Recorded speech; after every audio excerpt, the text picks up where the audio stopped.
안녕하세요. 교정직 공무원으로 일하고 있는 30대 여자입니다. 교정직 공무원이 무슨 공무원인지 궁금해 하시는 분들이 계실 텐데 간단하게 저는 교도관입니다. 간혹 여자가 하기 좀 거칠고 위험한 일 아니냐고 하시면서 걱정하시는데 남의 돈 벌어먹는 일에 안 힘든 일이 어디 있고 조금의 위험 감수가 없는 일이 어디 있겠어요? 굳이 다른 직원들과 살짝 다른 점을 말한다면 저만의 직업병이 있다는 건데요. 그건 문제가 있는 사람을 만나면 이 사람이 교화가 가능한 사람인지 아니면 교화할 여지도 가치도 없는 낭자야심 그 자체인지 알 수 있다는 거였어요. 아무래도 하루 종일 잡범부터 흉악범까지 인간으로서 해서는 안 되는 범죄를 저지르는 범죄자들을 관리하는 일을 해서인지 일을 하면 할수록 물론 보람도 있었지만 동시에 뭔가 인류의 상실을 겪곤 했어요. 그럴 만도 한 게 아이를 유괴하고 살인하고 한 가정을 파탄낸 흉악범이라고 들어온 수용자라고 해서 봤더니 저런 얼굴이 흉악범이라고? 할 정도로 평범하게 생기고 심지어 만약 현실 세계에서 만났다면 인상이 좋다고 생각했을 수도 있을 정도여서 범죄는 악마의 얼굴을 한 사람이 아니라 정말 나와 같은 평범한 사람의 형상을 한 사람이 저지른다는 생각에 마음속에 있는 사람에 대한 인류에 대한 희망이 점점 사라지는 걸 느꼈어요. 근데 그렇게 세상에 시니컬해진 3년차 교도관인 제게 결혼 후 다시 한번 인류애를 충전시켜준 사람이 있었습니다. 저는 27살, 적다면 적은 나이에 지인의 소개로 만난 남편과 결혼을 했죠. 인테리어 사무실을 다니던 남편은 타일업자인 시아버지의 영향으로 동업자와 인테리어 사무실을 열었다고 했는데 저와 만나기 10년 전 시아버지께서는 병마와 혹독한 싸움을 하시다가 돌아가셨다고 제게 말하더라고요. 그때 남편의 집에서 술 한잔 하다가 나온 말이었는데 남편은 그렇게 말하고 아유 내가 괜한 소리를 했다. 괜히 지연이 마음 우울하게 만들었네. 술이 들어가서 그런가 봐. 라고 너털하게 웃더군요. 근데 남편의 아픈 과거를 듣고 저는 우울하지 않았어요. 오히려 남편과 더 가까워진 것 같고 술만 마시면 올라오는 쓸쓸함에 공감을 했습니다. 항상 그 자리에 있을 것만 같은 가족을 잃은 슬픔, 저도 알거든요. 연애할 당시 남편은 제가 외동딸이라고 생각했지만 대학에 다닐 때만 해도 저는 외동딸이 아니었거든요. 제게는 종종 왼수 같기도 했지만 그래도 필요할 때는 언제든지 달려오는 내 편이자 부모님께는 늘 든든한 장남이던 저희 오빠는 군대에서 제대한 후에 원인 모를 불치병에 걸려 1년 반 동안 병원에서 지내다가 세상을 떠났어요. 제대를 하고 몇 달도 안 돼서 감기 몸살인 줄 알고 약국에서 약 사다 먹고 버티다가 쓰러졌는데 그대로 의식불명 상태까지 갔었어요. 우리나라에서는 오빠가 앓는 병명이 뭔지 제대로 알 수 없어서 검사한 결과를 외국에 있는 대형 병원과 대학에 보내기도 했지만 알 수 없었죠. 미칠 노릇이었습니다. 도움을 받을 수 있는 의료진도 없는 것도 아니고 그렇다고 병을 치료할 돈이 없는 것도 아닌데도 손을 쓸 방도가 없으니 오빠가 병석에서 천천히 말라갈 때 저도 부모님도 그런 오빠를 돌보며 천천히 말라갔습니다. 오빠는 그해 초겨울 자다가 저희 가족 곁을 떠났어요. 그리고 어머니는 오빠의 죽음 이후 슬픔을 오빠처럼 아픈 사람들을 돌보면서 살겠다고 하셨어요. 오빠를 돌보다 보니 아픈 사람에게 사람의 응원과 관심, 돌봄이 얼마나 필요한지 절절하게 느끼셨다고요. 네 오빠야 엄마 손길 받으면서 갔지만 세상에는 먹고 살기 바빠서 남의 손에 돈 나오는 짐짝 취급만 받다가 외롭게 가는 사람이 얼마나 많겠니. 엄마 남은 시간 동안 그렇게 엄마 관심과 응원 필요한 사람들 돌보다가 갈란다. 그렇게 어머니께서는 요양보호사 자격증을 따 활동을 하셨습니다.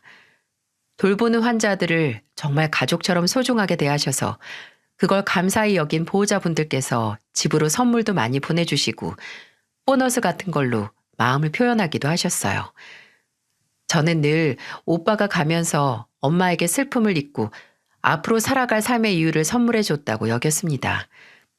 아무래도 비슷한 아픔을 겪었으니 상견례 때도 양가가 만나 식사를 하고 대화를 하는 동안 뭔지 모를 동질감에 서로 편안하게 대화를 나눌 수 있었어요. 저희 부모님이 저를 보며 오빠를 잃은 아픔을 이겨내신 것처럼 시어머니께서도 시아버지를 잃은 아픔을 남편과 시숙님을 보면서 이겨내셨다고 하셨어요. 시숙님은 2등 항해사로 컨테이너선에서 일했기에 시댁에 인사를 하러 간 날도 상견례 날도 좀처럼 일정이 맞지 않아서 만나지 못했어요. 그래서 결혼식 당일에 말로만 듣던 시숙님을 만날 수 있었네요. 시숙님은 결혼식 내내 휠체어에 앉아 계신 시어머니 곁을 형님과 함께 지켰습니다. 화장실에 가실 때도 직접 시어머니를 안고 장인 화장실에 들어가서 앉혀드리기도 했고요. 정말 한시도 시어머니 곁에서 떨어지지 않았어요. 여기까지 들으시면 일하면서 소멸된 제 인류애가 효자인 시숙님으로 인해 재충전됐나 생각하실지 모르겠지만 아닙니다. 결혼 후 제 인류애를 충전시켜준 사람은 따로 있었어요. 바로 효자인 시숙님과 결혼한 형님이었어요. 형님은 저희 어머니 이후로 제 인생에 있어서 영웅 같은 존재이자 평생 존경할 수 있는 그런 사람이었어요. 형님은 시숙님과 결혼 후 시어머니를 모시며 항해 일정으로 바다에 나간 시숙님 대신 시어머니를 모시며 며느리 노릇 그리고 딸 노릇을 했습니다. 그리고 형님은 본인의 가족뿐만 아니라 다른 사람들을 챙길 줄 아는 그런 사람이었어요. 저는 저희 형님처럼 착한 사람을 본 적이 없었네요. 형님은 집에서 시어머니를 돌보는 시간 외에는 밖에서 수많은 사람들을 돌보는 봉사를 했습니다. 무료 급식 봉사도 몇 년간 해오셨고요. 신혼 때는 입양 전 아이를 돌봐주는 위탁모 신청을 해서 아이를 돌보기도 했다고 하더라고요. 그때 돌봤던 아이의 사진을 계속 간직하시기도 했고요. 그런 형님의 첫인상도 참 특이했던 기억이 나네요. 시댁에 갔을 때 한창 결혼 준비 얘기를 하고 있었는데 형님이 넌지시 제게 소년원에서도 일해봤냐고 묻는 거예요.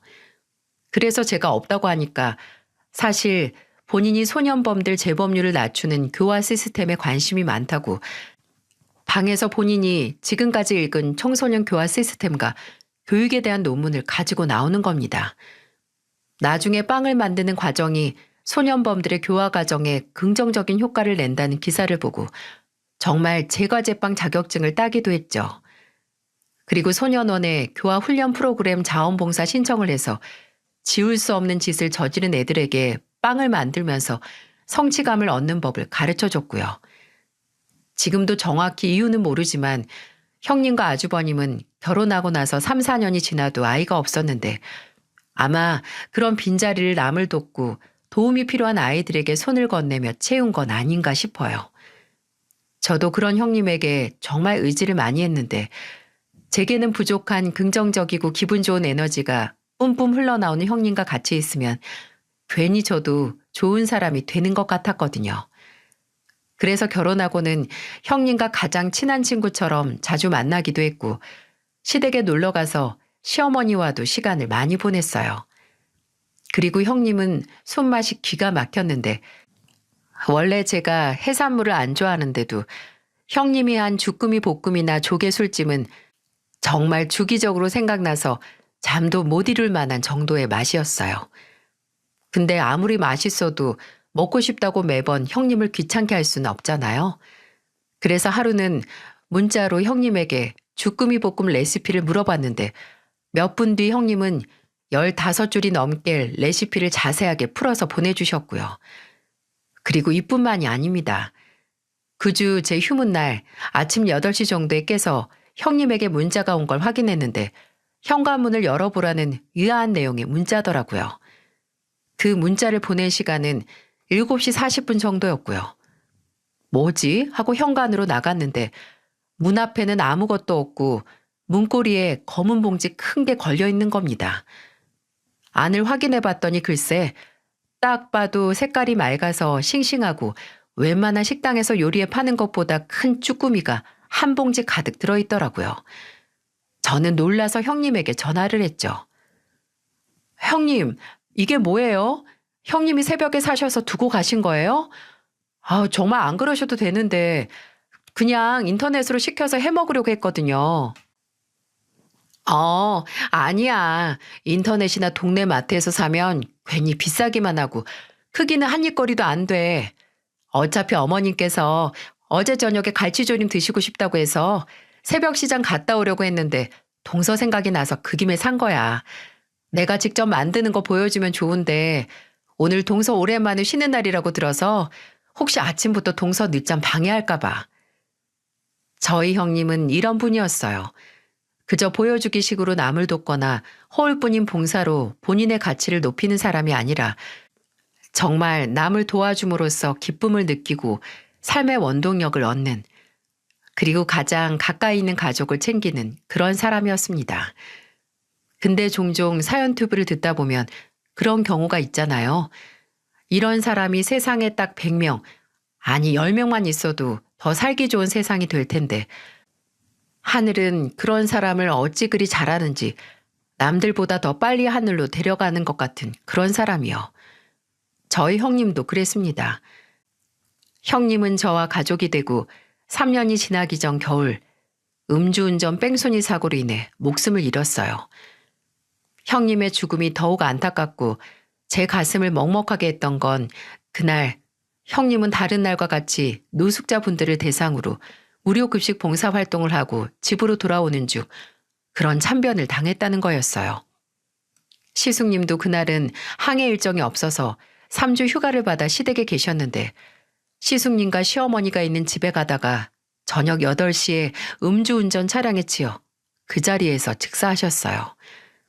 음주운전 사고를 낸 가해자는 사고를 내자마자 바로 현장을 벗어나 도망갔고 다행히 그 사건 현장을 목격한 택시기사님과 시민분께서 경찰과 119에 신고를 해서 도망친 가해자도 잡고 저희 형님도 차가운 아스팔트가 아니라 병원으로 옮겨질 수 있었어요. 그렇게 사람의 선한 부분을 보려 노력하고 또 누군가에게는 두 번째 기회가 필요하다는 걸 믿은 형님을 저희 가족에게서 뺏어간 사고 가해자는 무려 그해 막 20살이 된 남자였습니다. 그 초저녁에 술 마시고 운전대를 잡았다가 천사 같은 우리 형님을 그렇게 만든 거죠. 지난 3년 동안 형님으로 인해 구원받고 충전됐던 인류애가 사고 소식과 함께 가해자의 나이를 듣자마자 차게 식었습니다. 병원에서 시신을 운구받고 형님의 장례식 입간식 때 시숙님은 나무간에 잠자듯 누워있는 형님의 손을 세게 잡지도 못하고 울면서 말씀하셨죠. 오늘은 가지 말라고. 추우니까 그냥 집에 있자고 할걸. 내가 말릴걸. 미안해 민주야. 미안해. 제발. 내가 잘못했으니까 한 번만 눈 좀 떠줘. 너 이렇게 가면 나 정말 어떻게 살아야 해. 민주야. 민주야. 시어머니도 사고 날 생채기가 남은 형님의 피부를 떨리는 손으로 쓸며 민주야, 민주야 일어나봐라 민주야, 민주야 하고 하염없이 형님을 부르셨지만 형님은 2번 다시 눈을 뜨지 못했습니다. 형님이 사라진 시댁의 분위기는 그야말로 초상집.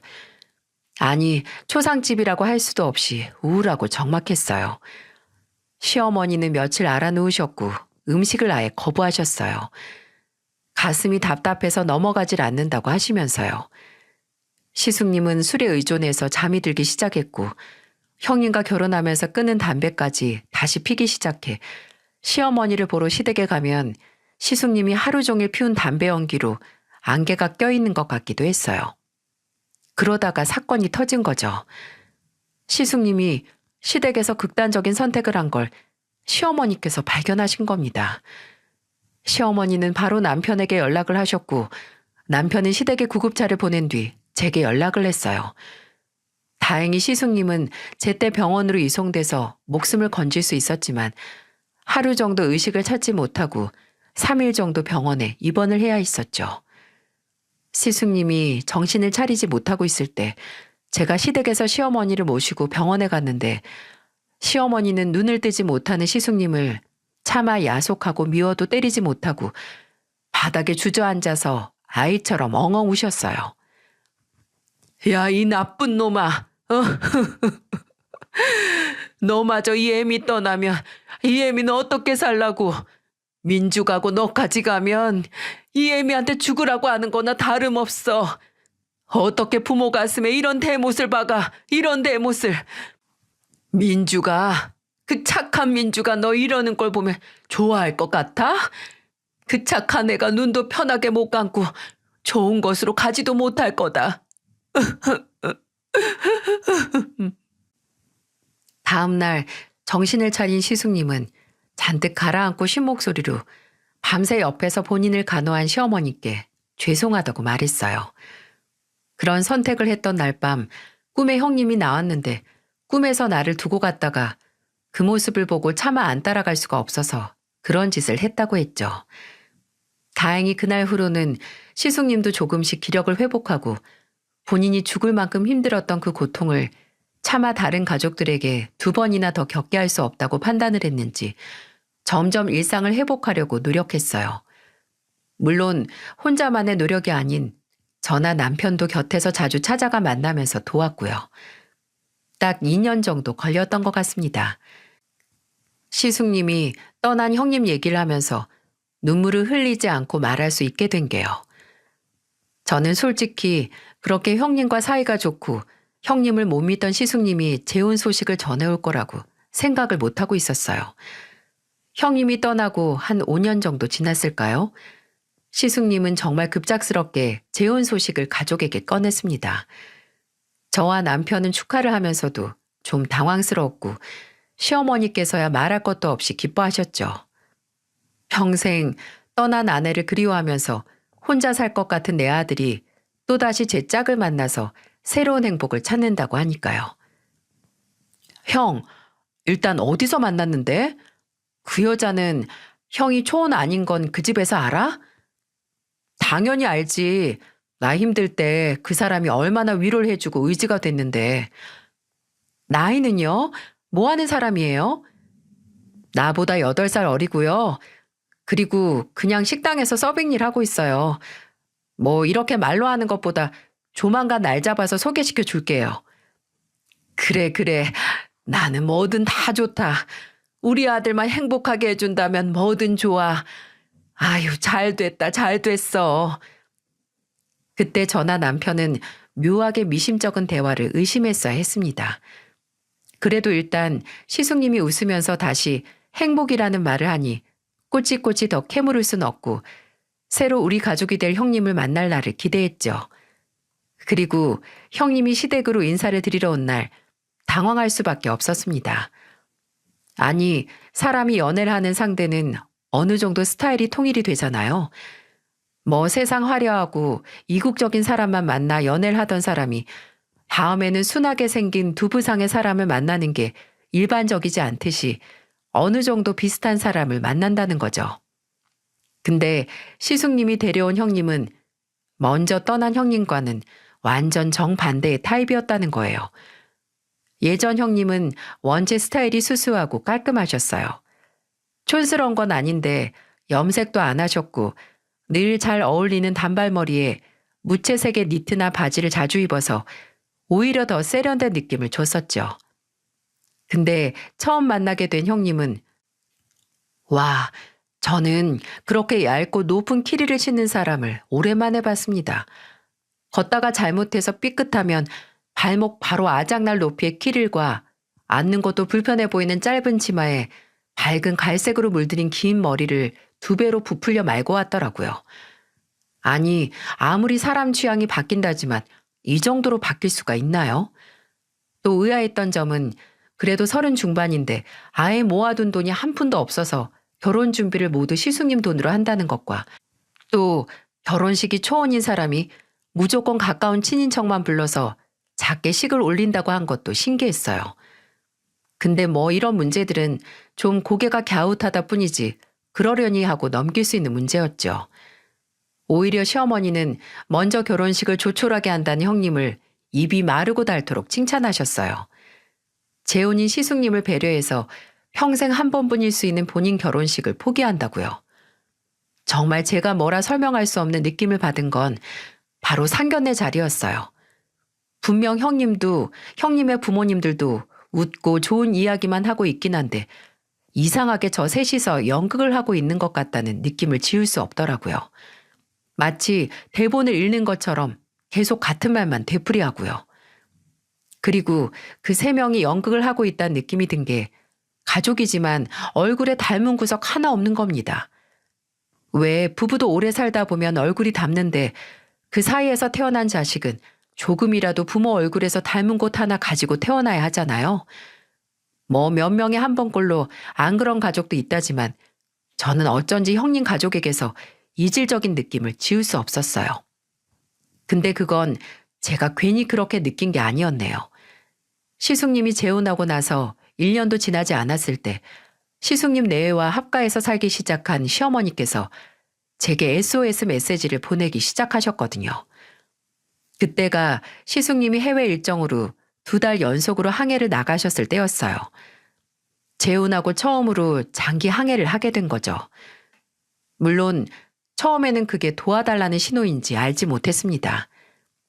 이상하게 시어머니께 연락이 자주 오기 시작했어요.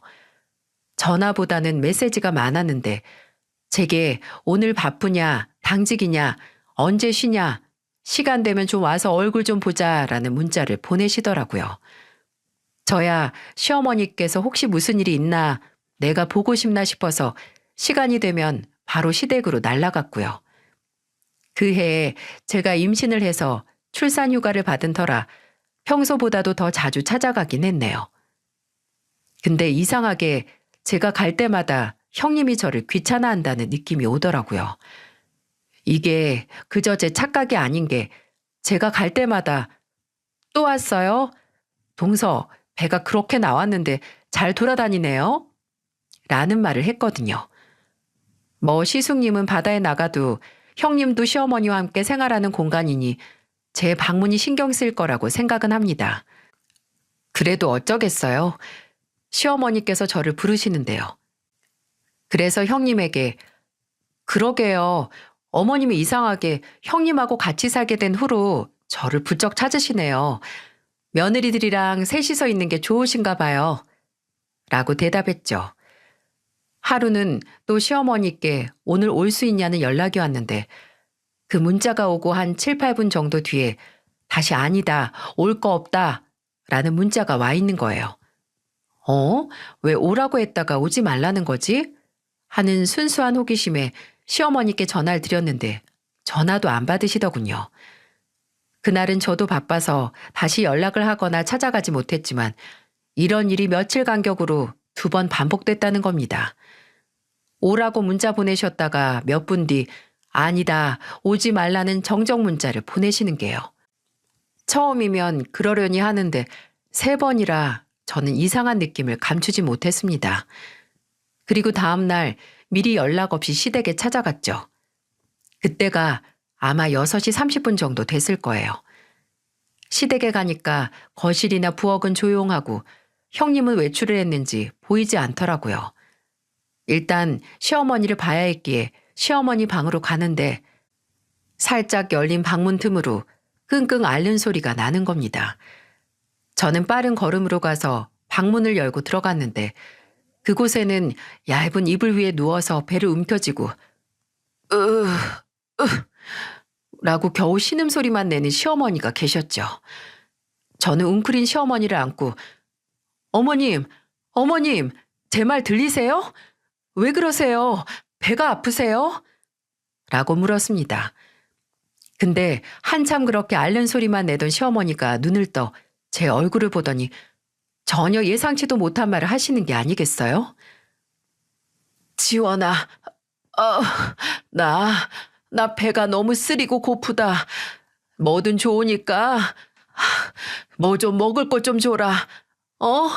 아니다, 지원아, 나 좀 데려가라. 나 좀 데려가서 같이 살아. 충격적이었어요. 저는 최소한 맹장이나 위경련이라고 생각을 했어요. 근데 당장 돈이 없어서 쌀이 없는 집도 아닌데 시어머니께서 배가 고프다고 알아 누워 계신 거였다니요. 분명 제가 열흘 전에 시댁에 왔을 때는 이 정도가 아니었는데 시어머니는 눈에 띄게 살이 빠져 있었고 심지어 몸을 좀 만져보니 몸의 근육도 상당히 빠져 있는 것 같았어요. 저는 황당함과 충격을 숨기지 못하고 시어머니께 혹시 마지막에 뭐 드셨냐고, 언제 드셨냐고 물었습니다. 시어머니는 다 마른 입술을 겨우 움직여서 어제 아침에 누룽지탕 드신 게 전부라고 하더라고요. 그놈의 누룽지탕, 한쪽 다리가 불편하시긴 해도 지팡이 없이 조금은 보행도 가능하신 분이 밥을 못 먹은 탓인지 근육이 빠진 탓인지 아예 거동도 못하고 줄임배를 부여잡고 바닥을 기어다니고 계셨던 겁니다. 제가 시어머니를 제대로 누이고 나서 평소에도 이러냐고, 원래 형님이 이렇게 어머님만 두고 외박을 하냐고 물으니 시어머니는 한참을 가만히 계시다가 몇 번 입술을 달싹거리셨어요. 근데 그때 무슨 타이밍인지 밖에서 현관문 열리는 소리가 들리더니 형님이 집에 온 겁니다. 형님은 거실을 가로질러 가다가 문이 열린 틈으로 저를 보더니 이내 표정을 싹 굳히고 들어와 수화 붙이더라고요. 뭐야? 동서 또 왔어요? 형님은 이제 오세요? 외박하셨다면서요. 어머님이 어제 아침부터 그 누룽지탕 빼고 드신 게 없대요. 아니 외박을 할 거면 전화제 남편한테 말이라도 해주시던가요. 그럼 저희가 와서 어머님을 챙기잖아요. 아니, 난 외박도 못해요? 나는 고작 맏며느리란 이유로 외박도 못하고 집에서 어머님만 보면서 살라 이거예요? 어머님 밥 다 준비해놓고 하루 잠깐 비운 거예요. 어머님이 요새 제 식단이 싱겁네 뭐네 하시면서 편식을 하셔서 괜히 더 안 드시고 시위하시는 거라니까요. 어떻게 내 말 그렇게 꽈서 듣는지 모르겠는데 분명히 말했죠. 그 전에 저희한테 언질이라도 줬으면 저희가 와서 어머니 이 지경 될 때까지 놔두지 않았을 거라고. 그리고 뭐 시위요? 밥은 고사하고 어머님 지금 병원에 가셔야 할 상황이라고요. 그래서 이렇게 왔잖아요. 어머님한테 밥을 드리던 병원에 모시고 가든 알아서 하려고 지금 집에 왔는데 왜 사람을 이렇게 몰아가요? 아, 저녁 7시 넘어서 저녁 식사나 병원에 모시고 갈 생각을 했다고요? 됐고요. 제가 어머님 응급실이든 모시고 갈 테니까 형님은 외박하느라 힘들었을 텐데 집에서 푹 쉬어요. 네? 그리고 저는 어머님을 모시고 차로 가까운 병원 응급실에 갔습니다. 어머님은 가벼운 영양실조 진단을 받으셨고 급하게 수액을 맞으셨어요. 그때 저는 더 이상 가만히 있어선 안 된다고 생각을 했습니다. 형님이 가족으로 들어온 이후 미심쩍은 기분과 눈앞에 자잘한 증거들을 더 이상 그냥 넘길 수 없었어요. 그래서 수액을 맞으며 주무시다가 깬 시어머니께 물었어요. 형님이 언제 외출을 나가고 평소에 나가면 몇 시에 나가서 몇 시에 들어오냐고요. 시어머니는 형님은 거의 매일 외출을 하는데 오후 5시에 나가서 7, 8시에 들어올 때가 가장 많다고 하더라고요. 그리고 저는 시어머니께 왜 좀 더 빨리 형님이 저러는 거 말하지 않았냐고 하니까 시어머니는 다 기어들어가는 목소리로 큰아들도 안 믿어줬는데 너나 작은 애도 안 믿어줄 것 같았다 라고 하시더라고요. 그 말씀에 화도 나고 마음이 아파서 그냥 그 자리에서 사라져버리고 싶었네요. 저는 일단 작전을 세웠습니다. 며칠 뒤 저는 형님이 없는 시간에 맞춰 시댁으로 찾아갔어요. 인터넷으로 산 소형 카메라를 들고 말이죠. 그리고 그날 시어머니 방, 정확히는 TV가 놓인 서랍장 위에 안 보이게 숨기고 시어머니의 식사를 챙겨드린 뒤 집으로 돌아왔어요. 혹시 제 예상처럼 형님이 시어머니에게 가정폭력에 가까운 가혹행위를 하고 있다면 단 하루만 지나도 증거가 그 카메라에 모일 터였으니까요. 저는 며칠 뒤 다시 형님이 없는 틈을 타 시댁으로 갔습니다. 카메라를 회수하고 다시 시어머니와 함께 식사를 한 뒤 집으로 돌아왔죠. 왜 그런 거 있죠? 분명 90% 이상 예상을 했는데 막상 내 예상이 적중한 결과를 봤을 때 씁쓸함. 차라리 내가 헛다리를 짚어서 과민 반응을 한 거고 괜한 걱정을 했던 게 더 나았을 그런 경우 말입니다. 이것도 딱 그랬습니다. 집으로 돌아와 노트북으로 소형 카메라에 찍힌 영상을 확인했을 때 심장이 두근거리는 소리가 제 귓가에 들릴 정도로 크게 뛰었어요. 고작 그 며칠 동안 시어머니는 그 방 안에서 맏며느리에게 인간 이하의 대접을 받아야 했습니다. 지금도 차마 그 기억을 떠올리면 눈에 열이 몰리고 손이 떨려서 글로 표현하는 것도 힘드네요. 그나마 짧게 설명을 하자면 형님은 마치 수용자에게 식사를 넣어주듯이 트레이에 밥그릇 하나 딸랑 올려서 시어머니에게 식사를 드렸습니다. 심지어 그것도 하루에 2번뿐이었어요. 그 그릇 안에 뭐가 들었는지 말 안 해도 이제 여러분도 아시겠죠? 그 빌어먹을 누룽지탕이 들어있었을 겁니다. 그러다가 시어머니가 식사를 더 달라고 하면 형님은 앙칼진 목소리로 노인네가 도통 배불러 하질 않는다. 내가 식모냐 작작 먹으라는 폭언부터 한 화면에서는 시어머니가 아예 주방으로 직접 가셨나 봐요. 형님이 시어머니 팔뚝을 움켜쥐고 거동도 제대로 못하는 분을 질질 끌고 방 안으로 들어오더니 바닥에 내팽겨치는 겁니다. 그리고 왜 주방에 와서 괜히 일을 만드냐, 밥에 불만이 있으면 나가서 살라고 소리를 고래고래 지르더니 문을 쾅 닫으며 나가는 게 아니겠어요? 몸 안에 피가 부글부글 끓어오르는 것 같았습니다. 그날 저녁 저는 그 증거들을 남편에게 보여줬고 눈이 뒤집힌 남편은 당장 가서 가만히 안 두겠다고 일어났어요. 근데 저는 그런 남편을 붙잡고 말했습니다. 3일 뒤에 아주버님이 한국 도착해서 집에 오는 날이니까 다 같이 있을 때 가서 말하자고요. 그날 전까지는 제가 근무 시간 제외하고는 시댁에 가서 어머님이랑 시간을 보낼 테니 조금만 참자고 말이죠. 저는 시숙님이 오기 전 3일 동안 형님의 눈총을 받으며 시댁에서 시어머니와 함께 있었어요. 그리고 시숙님이 돌아온 날 시숙님에게 오랜만에 얼굴 봤으니 남편도 불러서 다 같이 저녁이나 먹자고 했어요.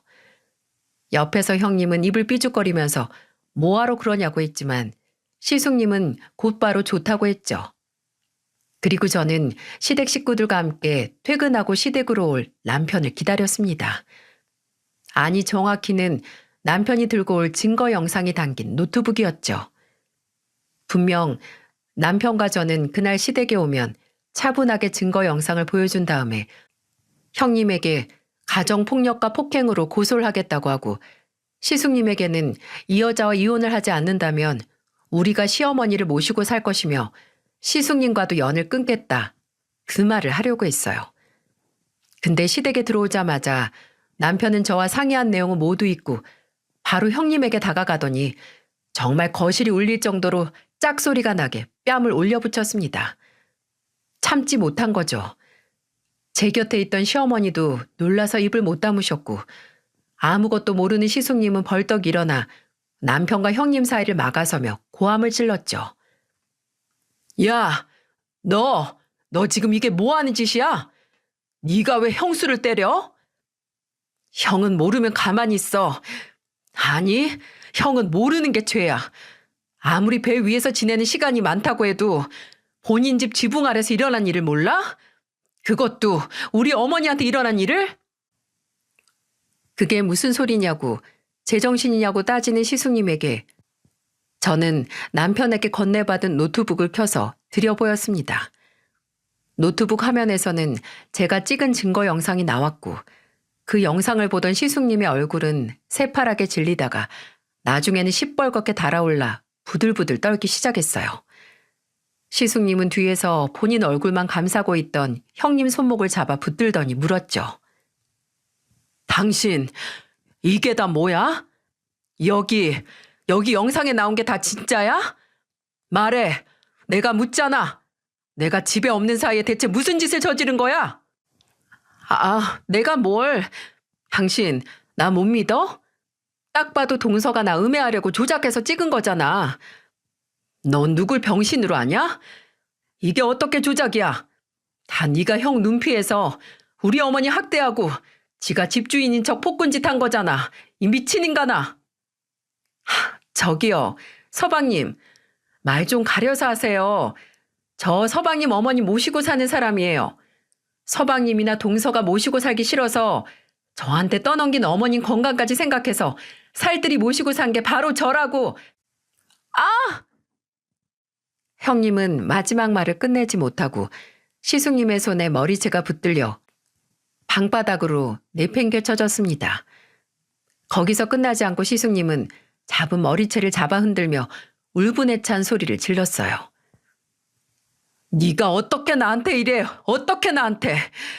네 과거 다 잊고 같이 새 출발하자고 결혼해서 사는 나한테, 그리고 너 가족으로 품고 누구보다 이뻐한 우리 어머니한테 어떻게 이러냐고.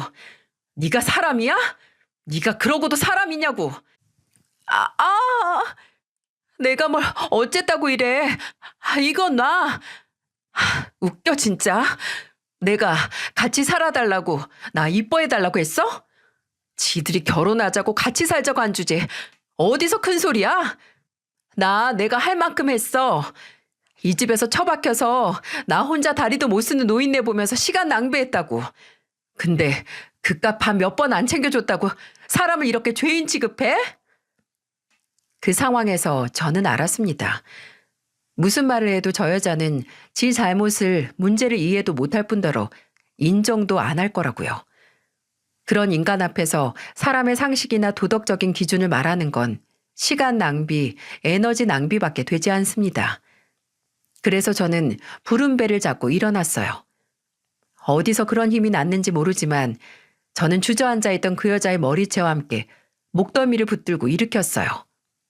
그리고 남편에게 현관문을 열라고 했고 있는 힘껏 문 밖으로 그 여자를 밀어 넘어뜨려 내보냈습니다.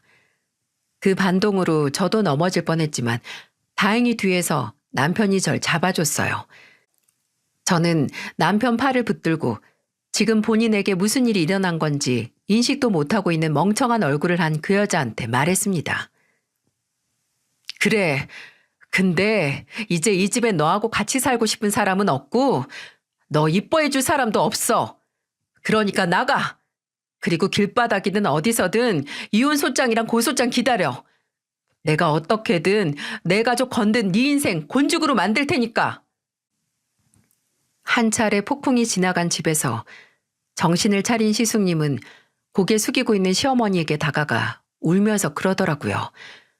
왜 말 안 했냐고. 왜 이렇게 당하기만 했냐고 애처럼 우는 겁니다. 그래서 제가 너무 답답해서 말했어요. 아주버님이 안 믿으셨다면서요. 어머님, 아주버님이 본인 말 안 믿어줘서 저희한테도 말 안 하셨대요. 어차피 말해봤자 안 믿을 게 뻔하다고요. 제 말을 멍한 얼굴로 듣던 아주버님은 그대로 시어머니 무릎에 고개를 묻고 오열을 했습니다. 울면서 정말 몰랐다. 나하고 있을 때는 나한테도 어머니한테도 잘해서 어머님께서 괜한 오해를 하시는 줄 알았다고 목 놓아 울었어요. 남편은 그런 시숙님 멱살을 잡고 형, 정말 내 형만 아니었으면 여기서 패버렸을 거라고 뭘 잘했다고 우냐고 하면서 화를 냈고요. 근데 그때 시어머니는 마른 팔을 들어 시숙님의 멱살을 잡고 있는 남편의 손을 가만히 잡고 말리시더라고요. 그리고 그러지 마라. 정말 몰랐겠지. 네 형이 애미가 이렇게 사는 걸 알고 그냥 있었을 사람이 아니잖아.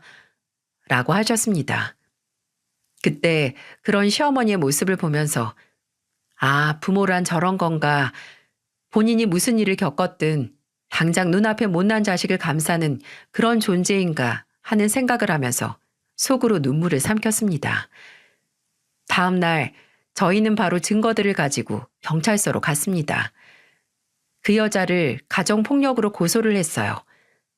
근데 웃긴 게 이 과정에서 이 여자가 저희에게 알린 친정집 주소가 틀렸다는 걸 알 수 있었어요. 소재지를 알아야 하는데 아예 그 여자가 본인 친정이라고 했던 집에는 사돈 어른이나 사부인이 살고 있지 않았다는 거죠. 심지어 그 사람들이 진짜 부모님이 아니라는 것도 나중에 알게 됐습니다. 그래서 경찰에서 그 여자의 소재지를 알아내는 것도 오래 걸렸어요. 나중에 시숙님이 평소 친하게 지내는 친구 집을 안다고 그 주소를 알려줬는데 정말 그 집에서 지내고 있었더라고요. 소재지를 알아낸 뒤 아예 변호사 찾아가서 이혼 소송도 해버렸습니다. 물론 변호사에게 그 여자가 가정폭력으로 형사조사 중이라는 걸 알렸죠.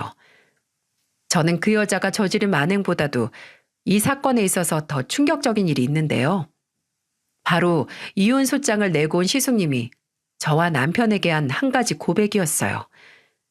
시숙님은 술에 거나하게 취해서 저희에게 그동안 왜 그 여자를 만나게 된 가정을 얼버무려서 말하고 만나서 재혼도 갑작스럽게 얘기를 꺼내는지에 대해 설명했어요. 근데 숨겼던 이유가 확실히 있더라고요. 시숙님과 그 여자가 만나게 된 곳은 바로 술집이었고 그냥 술집도 아니고 도우미가 나오는 술집에 시숙님이 간 술집에서 만난 도우미가 바로 그 여자였다는 겁니다. 나도 솔직히 너무 쪽팔리다. 재수씨, 내가 재수씨 보기도 곧 있으면 태어날 우리 조카 보기도 너무 창피해요. 근데 내가 너무너무 외로웠어요. 너무 외롭고 힘든데 그때 내 손 잡아주고 위로해주고 했던 게 혜빈이 걔였어요. 누구보다도 가장 따뜻하게 날 안아주는데 내가 어떻게 마음이 안 가요. 그래도 결혼해서 과거 다 잊고 같이 살면 아무 문제 없을 거라고 했는데 내가 등신이지. 내가 등신이야. 형이 그냥 등신이야? 이 한심한 인간아. 고작 외롭다고 술집 여자 만나서 결혼하고 가족들, 특히 어머니한테 이런 불효 저지를 거면 차라리 콱 죽어버려. 남들은 그런 외로움 안 느끼고 사는 줄 알아?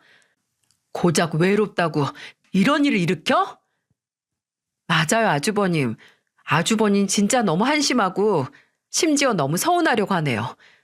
아주버님 힘들고 외로울 때 혼자였어요? 어머님도 있었고 이 사람도 있었고 저도 있었는데 가족들 품은 그렇게 모른 척 하더니 고작 달려가서 안긴 품이 술집 여자 품이었다? 진짜 너무 실망이네요. 맞아요, 맞아. 재수 씨 말이 다 맞아요. 내가 진짜 죽일 놈이죠. 진짜 나도 내 자신이 너무 한심해서 진짜 미쳐버릴 것 같아요. 당장 그 자리에서 남편과 함께 신세한탄하는 시숙님을 옆에 있는 뭐든 집어들고 매타작을 하고 싶었지만 우는 애한테 떡은 못 줄 망정 때릴 순 없었죠.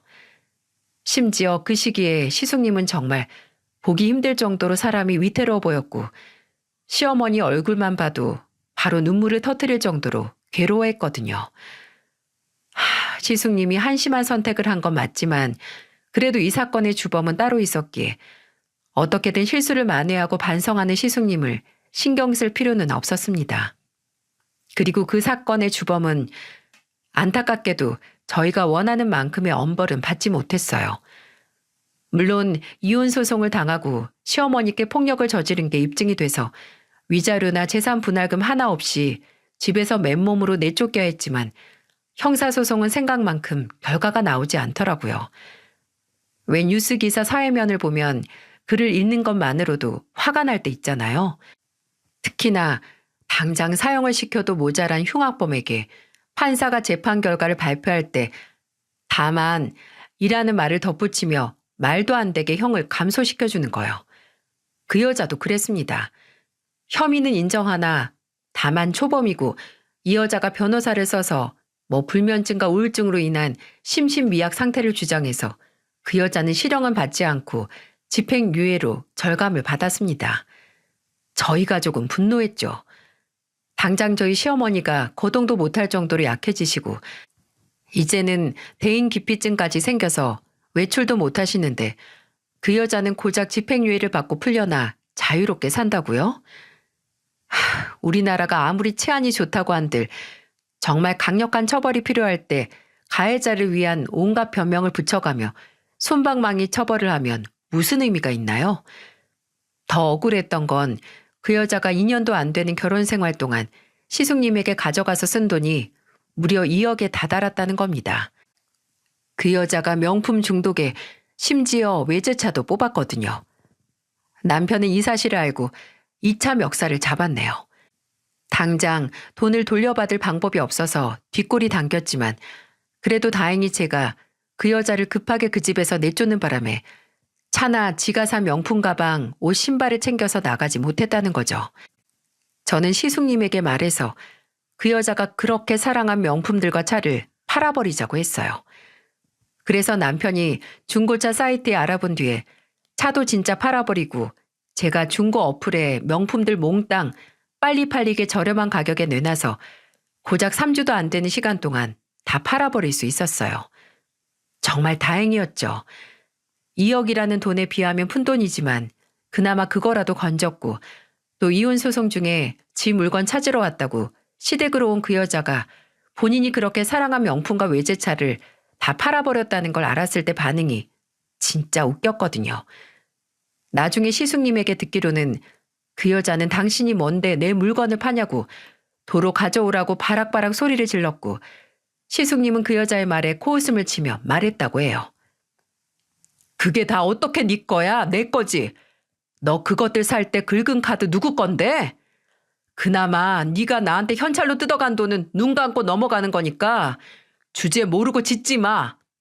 너 내가 작정하고 그 돈 받아내려고 하면 너 가져다가 팔아도 못 받을 테니까 알아들어?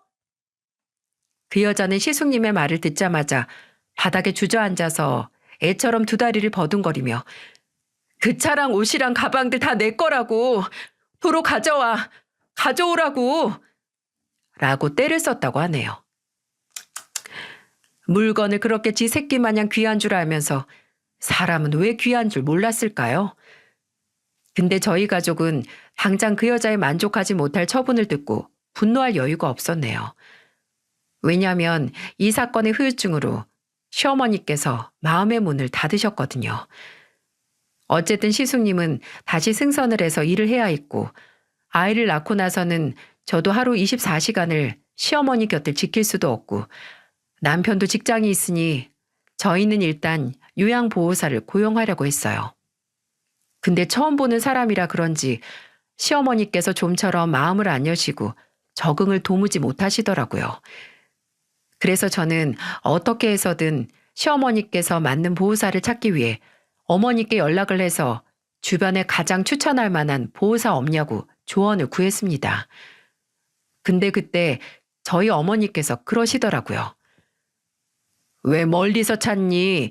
나 있잖아, 네 엄마. 물론 저희 어머니가 정말 유능하고 누구보다 다정한 요양보호사이긴 했지만 생각도 못 해봤거든요. 저는 어머니께 정말 진심이냐고 물었고 어머니는 그나마 얼굴을 아는 사람이 옆에 있으면 괜찮을 거라고 일단 며칠만 엄마가 가서 사부인을 돌보겠다고 하셨습니다. 근데 저희 어머니께서 무슨 마법을 부리신 걸까요? 어머니가 시댁에 머무르는 시간이 길어질수록 시어머니께서 점점 기력을 되찾으시는 게 아니겠어요? 저는 친정어머니 얼굴도 보고 시어머니도 볼 겸 간 시댁에서 시어머니가 식탁에 앉아 스스로 밥을 드시는 모습을 보고 기함을 했습니다. 원래는 보호사가 먹여줘도 입 꾹 다물고 안 드셨거든요.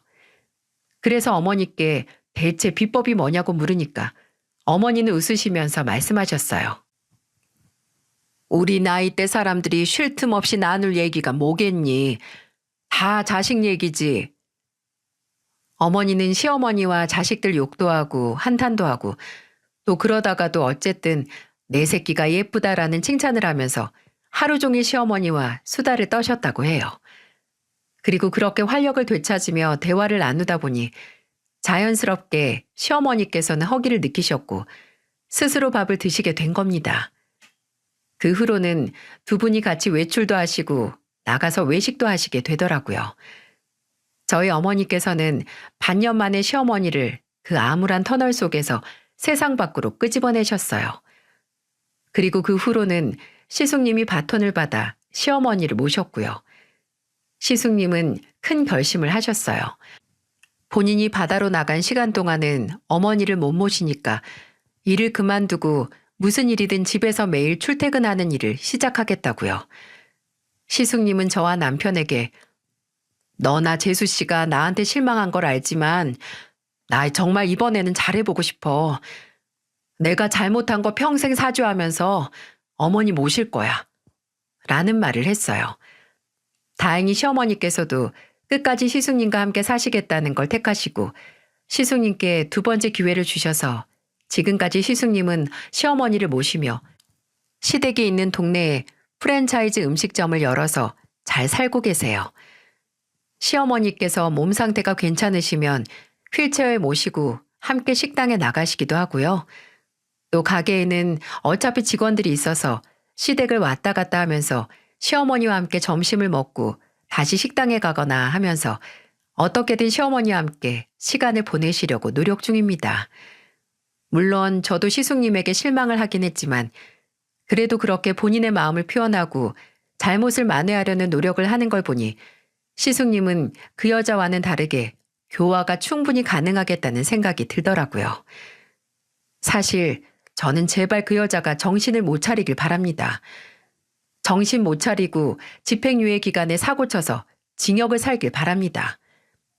근데 그 여자가 사고를 치면 어쨌든 다른 피해자 나오는 거니까 이런 생각도 하면 안 되겠죠?